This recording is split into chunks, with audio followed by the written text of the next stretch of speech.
Feliz noche, apreciados hermanos. Un gusto saludarles y estar en esta ocasión una vez más juntos para escuchar de la palabra de Dios y continuar estudiando y aprendiendo, recordando, motivándonos, y que la palabra de Dios haga el efecto para la cual Dios la ha dejado. Dice que la palabra de Dios es útil para muchas cosas, pero entre ellas nos recuerda, nos enseña, nos redarguye, nos instruye, nos motiva, nos exhorta, nos alienta y nos permite tener una conexión más de cerca con Dios. En esta ocasión vamos a hablar acerca de un mensaje que lleva como título lo opuesto al de anoche.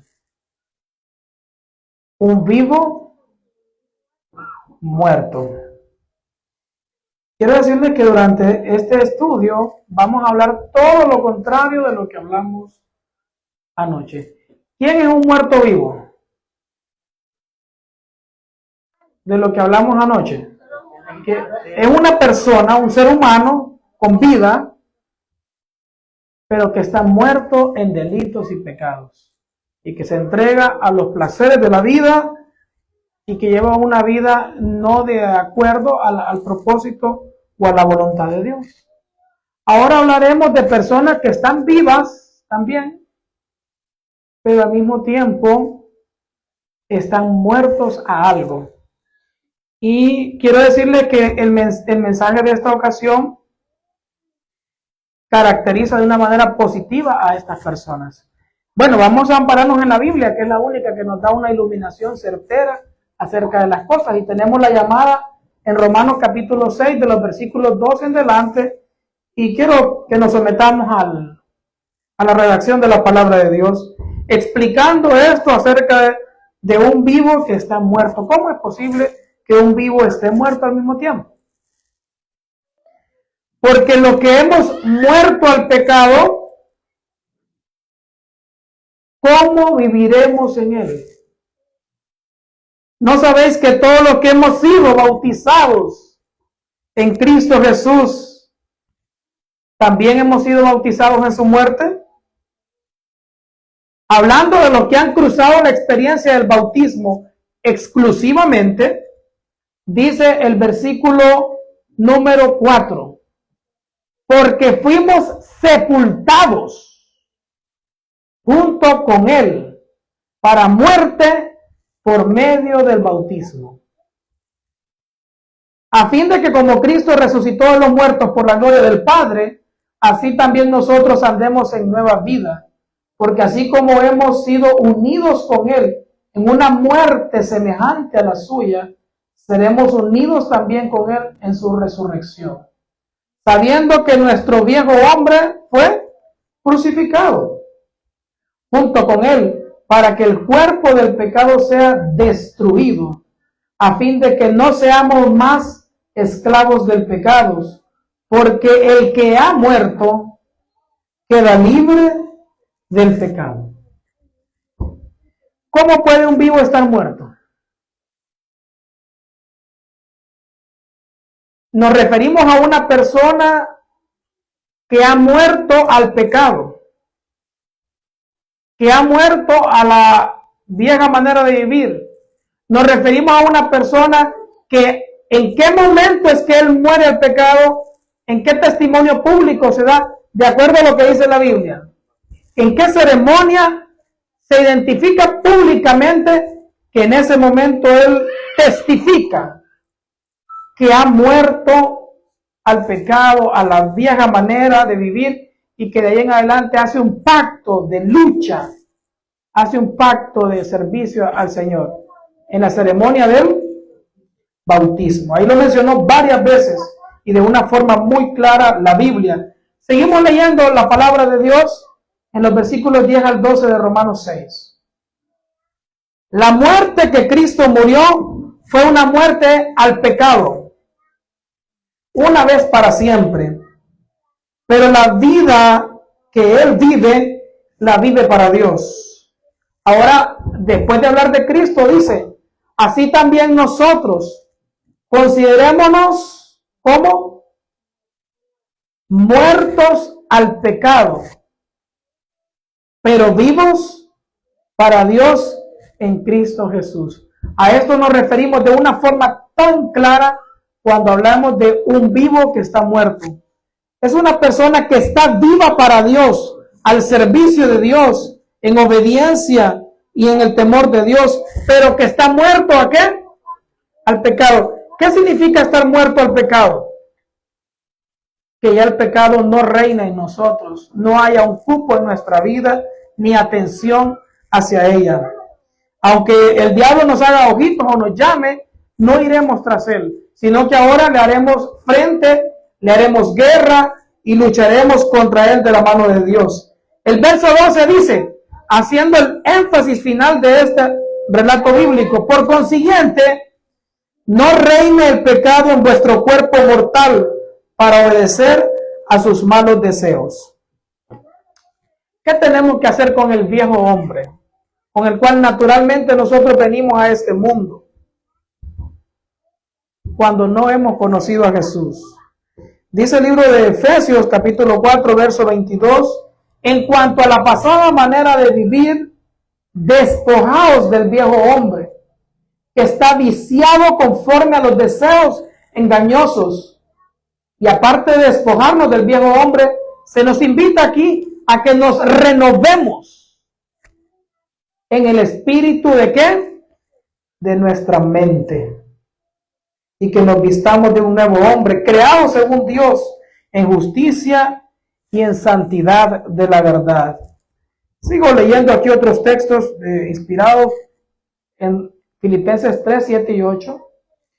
El apóstol pudo decir, pero cuántas cosas eran para mí ganancia, y las he estimado como pérdidas por el amor de Cristo. Ciertamente, aún estimo todas las cosas como pérdida, por la excelencia del conocimiento de Cristo Jesús mi Señor, por el cual lo he perdido todo, y lo tengo por basura para ganar a Cristo.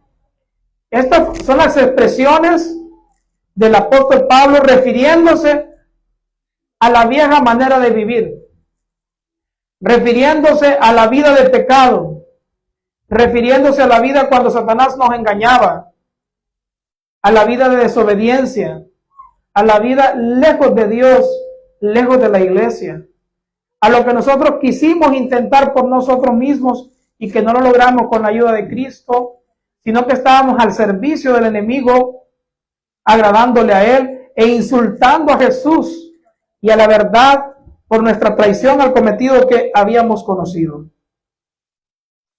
Acerca de la insignia del cristianismo, dice aquí que la aceptemos, que no es un distintivo externo, no es usar una cruz o una corona, sino algo que revela la unión del hombre con Dios.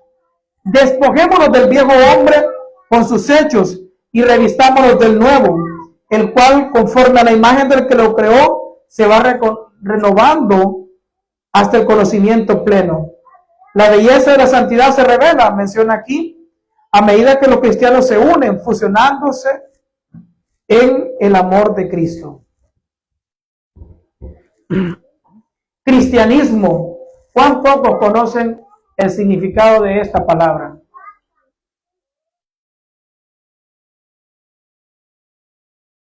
Hay muchas personas que creen que por andar algún distintivo que tenga que ver con la religión o el cristianismo, son cristianos. Y yo recuerdo cuando yo tenía como 9 años,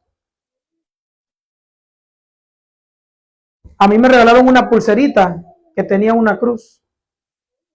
Y me la colocaron en la mano y me dice, esto es para que usted siempre camine protegido y se guarde de todo mal. No es así, hermano, como funciona el cristianismo. El cristianismo no es solamente decir que somos cristianos o profesar que somos cristianos. Cristianismo no es ir a la iglesia. Cristianismo no solo es leer la palabra de Dios. Cristianismo no es solamente dejar de decir malas expresiones, ayudar a los demás. Todas esas son elementos importantes y testimonios que da un cristiano. Pero aparte de todos esos testimonios o elementos esenciales en la vida de un cristiano,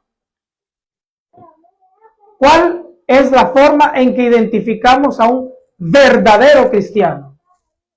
Aquí está, mi hermano. Es cuando está unido con Dios. Cuando se ha despojado del viejo hombre y se ha revestido de un nuevo. Cuando la persona queda irreconocible. Ese es un verdadero cristiano. ¿Ya no viste como vestía antes de conocer a Cristo o de venir a la iglesia? Eso es una característica de un verdadero cristiano. Ahora, si se viste como cristiano solo para venir al culto, ¿qué es?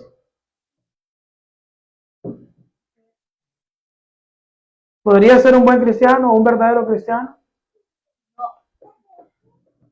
Si solo cuando viene al culto aquí se porta bien, si solo cuando viene al culto deja de decir malas expresiones, malas palabras, pero allá en su hogar es otra persona, se viste diferente, actúa diferente, habla diferente, se comporta diferente. El verdadero cristiano se evidencia, según lo que dice Colosenses, en que hay una nueva vida en la persona y que ha muerto al pecado. Por eso yo les decía, amparado en la Biblia, que el verdadero cristiano no tiene que expresarlo con sus labios, tiene que expresarlo con su vida. Y tendrá que haber un cambio radical y completo, total en su vida, y ser una persona nueva, diferente. ¿Cuándo es que una persona está muerta al pecado? Vamos a leer aquí en Romanos capítulo 8, versículos 10 y 13. Y tenemos que poner atención porque tendríamos que cumplir nosotros estas características que vamos a leer aquí para identificarnos como verdaderos cristianos muertos al pecado. Dice, en cambio, si Cristo está en vosotros, ¿cómo está el cuerpo? ¿Nuestro cuerpo cómo está? Muerto a causa del pecado. Si Cristo está en nosotros, estamos muertos al pecado. Pero vuestro espíritu vive a causa de la justicia. Porque si vivís conforme a la carne, ¿cuál es el trágico resultado de vivir conforme a la carne? Moriréis. Pero si por el Espíritu dais muerte a las obras de la carne, viviréis. Me gustaría que centremos bastante atención en el verso 13. Si vivimos conforme a la carne, ¿cuál será nuestro destino? Morir eternamente. Ahí está claro y en español. Pero si por el Espíritu de Dios se le dan muerte a las obras de la carne, ¿cuál es la promesa? Vida eterna. Mañana en la noche, Dios mediante, tendremos un estudio que lleva como título ¿Qué le espera al falso cristiano? Y el sábado tenemos otro mensaje, Dios mediante, ¿qué le espera al verdadero cristiano? Y nos vamos a sentar en ese versículo, la mitad para un día y la mitad para el siguiente día. Pero aquí está diciendo que la persona que viva conforme a la carne está sentenciado a muerte eterna. Ahora, ¿qué significa vivir conforme a la carne? ¿A qué se refiere la Biblia cuando dice eso? La Biblia sola contesta. Y les requiero la atención en esto que vamos a leer ahorita. Porque está explicando una lista que claramente menciona a personas ya desde hoy sentenciadas a muerte eterna, a menos que le den muerte a esto por el Espíritu Santo, como decía el verso anterior. Una persona que se encuentra en esta lista que vamos a leer ahorita puede tener la plena certeza y la seguridad que si no le da muerte a esto con el Espíritu Santo, usted tiene su pasaporte listo y derecho al castigo eterno. Comenzamos con la lista. Y manifiestas son las obras de la carne, que son, 2 puntos. Va en orden de importancia, porque la Biblia no fue escrita solo por así. Va en orden de magnitud de importancia. La primera que encabeza la lista, ¿cuál es? El adulterio. El adulterio está hablando de la falta o el pecado que se comete como violación a la esposa o al esposo. Eso es un adúltero.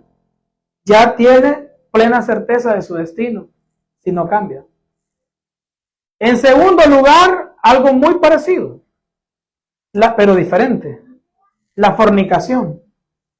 La fornicación se refiere a una pareja que lleva un estilo de vida como que fueran matrimonios, pero sin tener el compromiso matrimonial, sin estar casados, a lo que el diablo les ha metido en la mente de llamarla unión libre. Que libre a saber de qué será. Pero me interesa a mí el título que Satanás le ha puesto en la mente a ese pecado. Unión libre. Está bonito, ¿va? Pero realmente, ¿qué título le da la Biblia a la fornicación? Muerte eterna segura.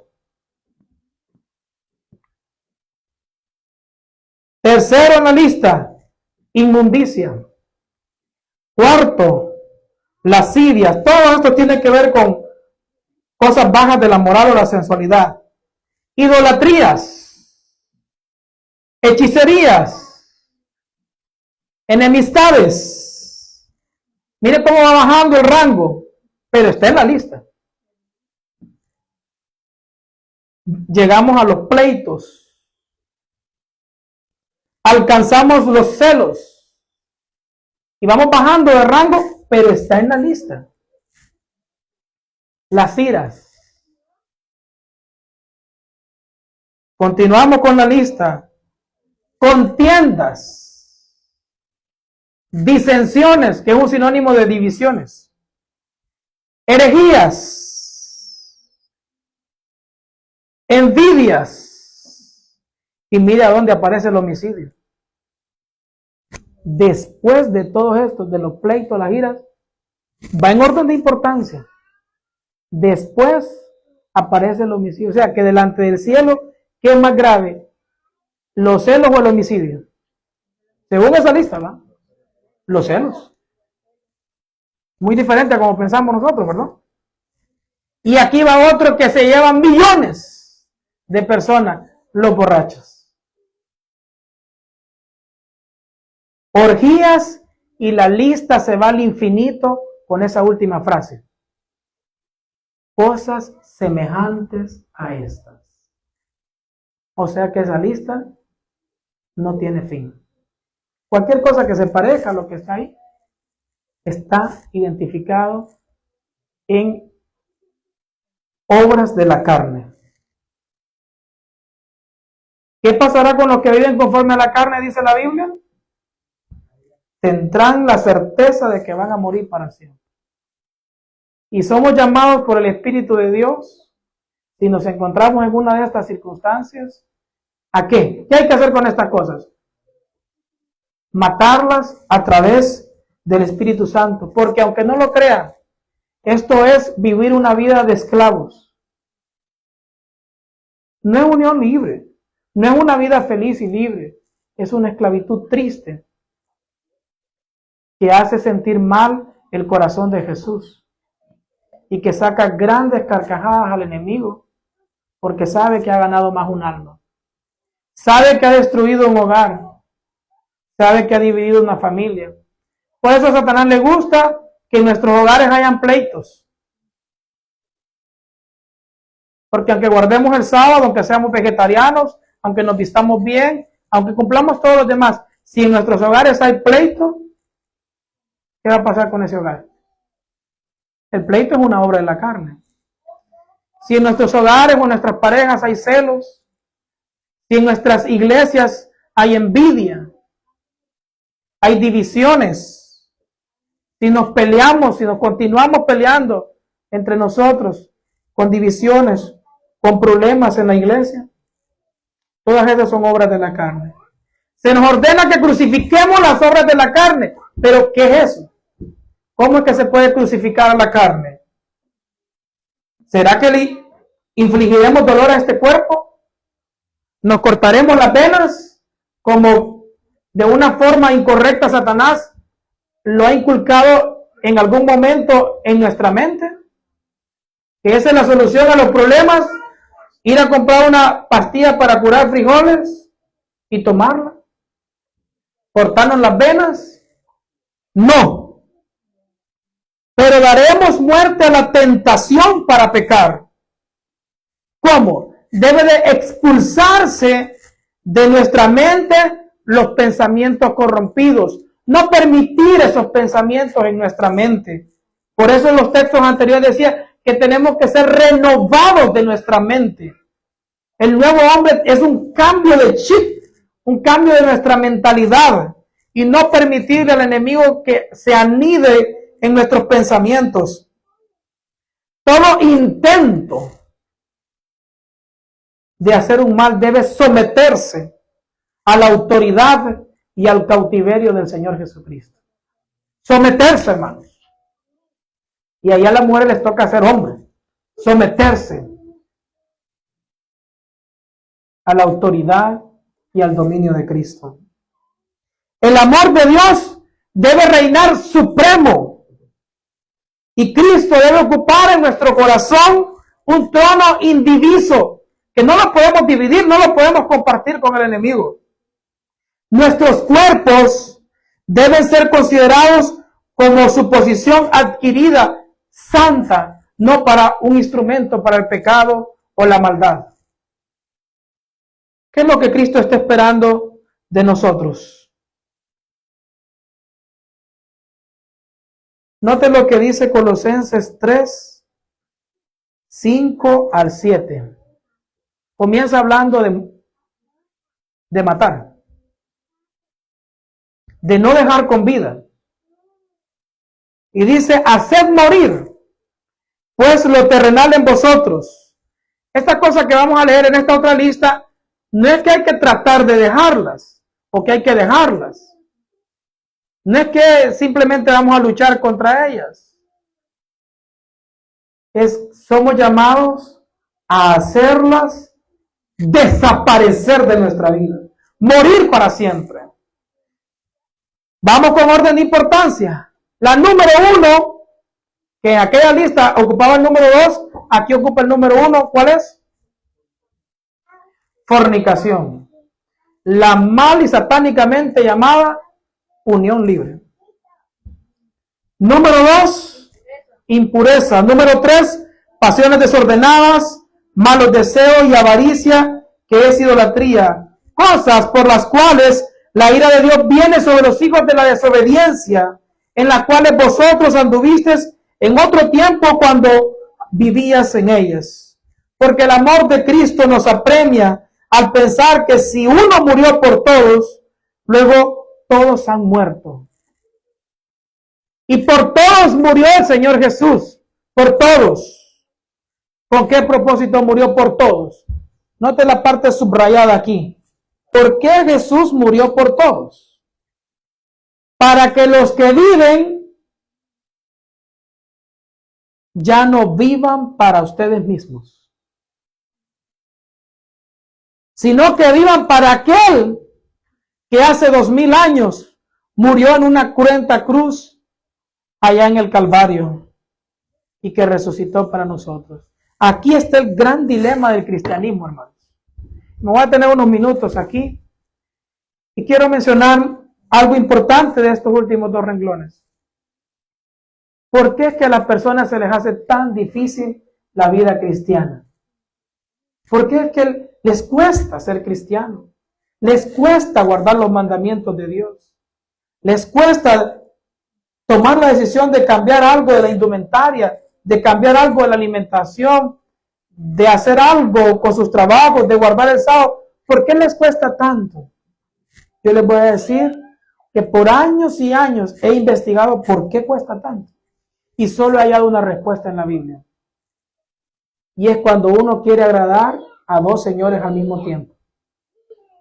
Es cuando el corazón tiene un trono dividido y le damos un cupo a Dios en algunos momentos del día o de la vida, pero también ahí en el trono de nuestro corazón le damos un cupo al enemigo. Ahí es donde es una tortura ser cristiano y no puede ser cristiano. Porque anhela y desea vivir en el pecado, porque le ha dado cabida en su mente. Y cuando usted está en la iglesia aquí, se puede sentir bien por un momento, pero está deseando el mal. Y cuando está allá en el mal, está deseando estar en la iglesia y deseando arrepentirse y pedirle perdón a Dios y venirse a reconciliar. Y en ninguna de las dos instancias es feliz. Ni aquí en la iglesia, porque quiere vivir en el pecado, ni allá en el pecado porque quiere vivir en la iglesia. No es feliz esta persona. Somos llamados a ya no vivir para nosotros mismos. ¿Qué quiere decir eso?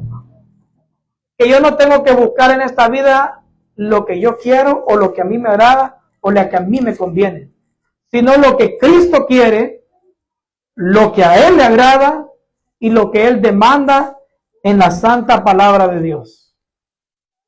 Eso es ya no vivir para nosotros, sino vivir para el Señor Jesús. Si supiéramos nosotros los que estamos en esta congregación, todos, los niños, los adultos, los mayores de edad, los que somos miembros de la iglesia, los que o los que vienen de visita, los que están concentrados, los que no están concentrados en el mensaje, porque tenemos parte de la congregación que yo la estoy viendo que no está el cuerpo aquí, pero no están prestando atención. Y a ustedes quiero decirles lo siguiente: si supieran lo sagrado que es este momento, ¿cómo deseara yo que ustedes entendieran lo solemne de estos minutos? ¿Cómo quisiera que ante todos nosotros se quitara el velo que tenemos en la visión y pudiéramos ver la guerra espiritual que hay entre dos líderes peleándose en nuestra alma? Entre Cristo y Satanás luchando por salvar nuestras vidas. Cristo luchando por salvar nuestra vida y Satanás luchando por distraerlo, por hacer que esté hablando con el compañero, porque usted vuelva a su casa como vino. Y Cristo quiere que usted vuelva esta noche a su casa diferente. Con otra mentalidad, con otro estilo de vida, con otra decisión en la mente. Porque hay esperanza. Sigue diciendo aquí, porque por la ley he muerto a la ley, a fin de vivir para Dios. Y con Cristo, esto lo puede decir un vivo muerto, solo Él. Con Cristo estoy crucificado y ya no vivo yo. Note cómo el vivo está muerto. Él dice, ya no vivo yo. Ya no busco lo que a mí me interesa o lo que yo quiero. Ya no vivo yo, sino que Cristo vive en mí. Y lo que ahora vivo en esta carne, lo vivo por la fe en el Hijo de Dios, el cual me amó y se entregó a sí mismo por mí. ¿Cómo es que nosotros podemos morir al pecado? En esta entrevista que algunos las hemos escuchado, se presenta la escena donde se describe que la persona que no tiene la experiencia de nacer de nuevo no puede ver el reino de los cielos. Y se hace referencia a que todos nosotros en algún momento o a diario necesitamos nacer de nuevo. como un niño, como un bebé. Nacer de nuevo es tener un cambio en el corazón. Quiere decir apartar los afectos de este mundo y aferrar todos nuestros afectos a Cristo. Nacer de nuevo es tener un nuevo corazón, es tener una nueva mente, nuevos propósitos para vivir y nuevos motivos en este mundo. ¿Cuál es la señal de un nuevo corazón? Una vida nueva. Hay una muerte diaria y de cada hora al egoísmo y al orgullo. A esto se refiere la Biblia cuando dice nacer de nuevo. Cuando uno no ha entendido y no ha conocido a Cristo, tiene algunos propósitos o ilusiones o metas en la vida de poco valor. Y solo piensa en cómo va a vivir, cómo va a mantener su familia, cómo tener su casa, cómo tener algunas cosas en este mundo. Y trabaja a diario solo por eso. No piensa en un cielo que hay que ganar. Tampoco se acuerda que hay un lago de fuego que rehuir. Y aunque conozca las listas que leímos hace un momento, pareciera ser que no las conoce. O pareciera que las cosas de Dios se las toma como un chiste o una broma. Como que esto salió en la prensa. Como que esto lo dijo cualquiera, sin darle la importancia del caso. Colosenses capítulo 2, verso 12 dice, sepultados con Él, hablando de Cristo, en el bautismo, fuisteis también resucitados con Él mediante la fe en el poder de Dios que lo levantó de los muertos. Romanos 6:11 dice que tenemos que estar muertos al pecado, pero vivos para Dios. Uno viene aquí, en este estado, con la vieja vida, lleno de defectos, lleno de pecados, lleno de faltas. Conoce la verdad, se encuentra con la historia de la cruz y el Espíritu Santo lo llama a usted al arrepentimiento y a la conversión. Si usted responde a ese llamado, ¿cuál será la evidencia? Se someterá al bautismo, que es una ceremonia bíblica y pública donde uno permanece unos segundos de una manera figurada, muertos al pecado, porque no respiramos mientras el pastor oficiante nos tiene dentro del agua, sino hasta que nos saca y volvemos a respirar como un símbolo de una nueva vida. Ya salimos de ahí con nuevos propósitos, con otra visión de la vida, preparándonos no tanto para las cosas de este mundo, viendo las cosas que se ven, sino que nos preparamos más y más y le damos el primer lugar a las cosas que están arriba, a la diestra de Dios. Sabemos que nuestra vida de antes murió con Cristo ahí en la cruz para que este cuerpo sea destruido y nunca más vuelva a pecar. Y el apóstol dio una experiencia que debería ser la experiencia de nosotros. Cada día muero. ¿A qué morimos? Al pecado. Jesús, según esta diapositiva que tenemos aquí, puso de ejemplo a los niños. A un niño inocente y lo trajo al frente, lo colocó en sus piernas y le dijo a los adultos, a los de la iglesia, les aseguro que si no cambian y vuelven a ser como niños, jamás estarán en el reino de los cielos. ¿Cómo es un niño desde su nacimiento, hermanos? El padre o los padres le enseñan cómo vestirse. Y si es un buen hijo, ¿qué va a hacer él? Va a recibir esas orientaciones de vestimenta del padre. Así pasa con el que es nuevo en la nueva criatura en Cristo Jesús. El padre le enseña aquí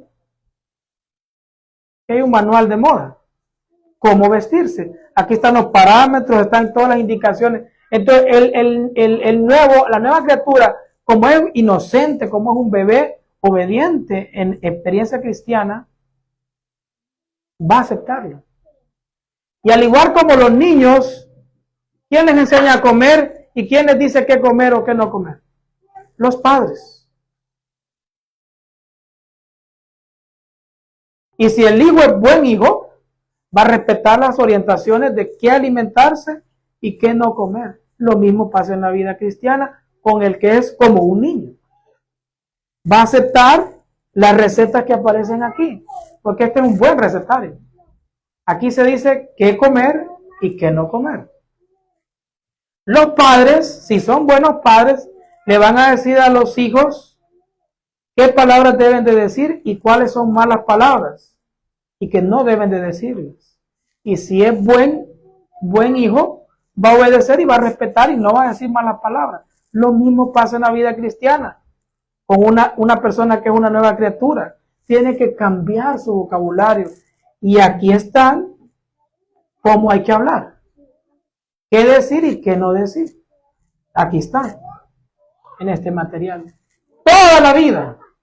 Cómo tiene que comportarse, todo lo que tiene que hacer está aquí. Si la persona es como un niño, inocente y sencillo, va a hacer caso.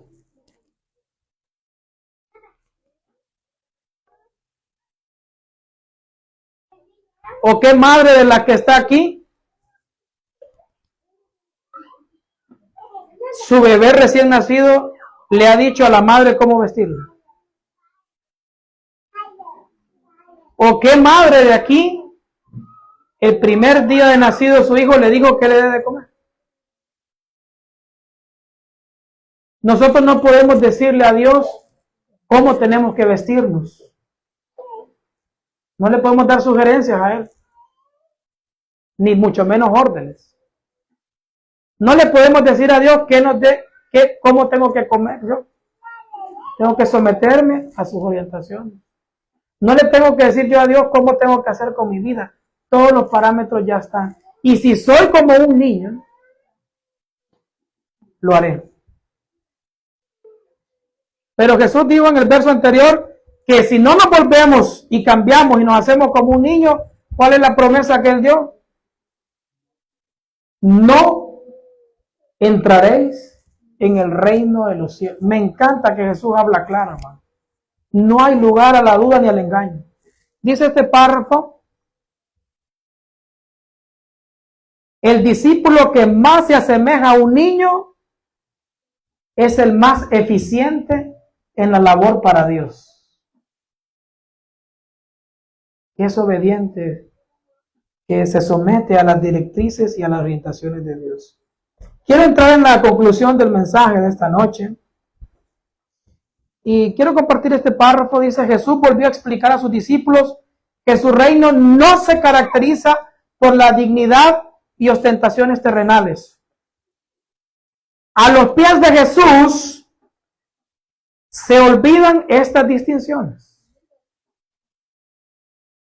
A los pies de Jesús se ve a ricos y a pobres, a sabios y a ignorantes, sin pensamiento alguno de casta ni de preeminencia mundanal.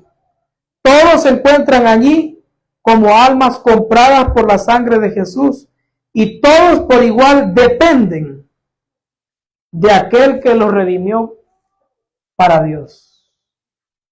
Nuestra salvación no se ganará, hermanos, por lo que somos, lo que tenemos o lo que aparentamos tener. A los pies de Jesús, todos tenemos el mismo valor. Lo que vale delante de Dios es la humildad de las personas. Lo que vale delante de Dios es la sencillez de las personas y cómo la persona se somete sin cuestionamientos a hacer lo que Dios ha dicho, simplemente porque Él lo ha dicho, sin pedir explicaciones a Dios.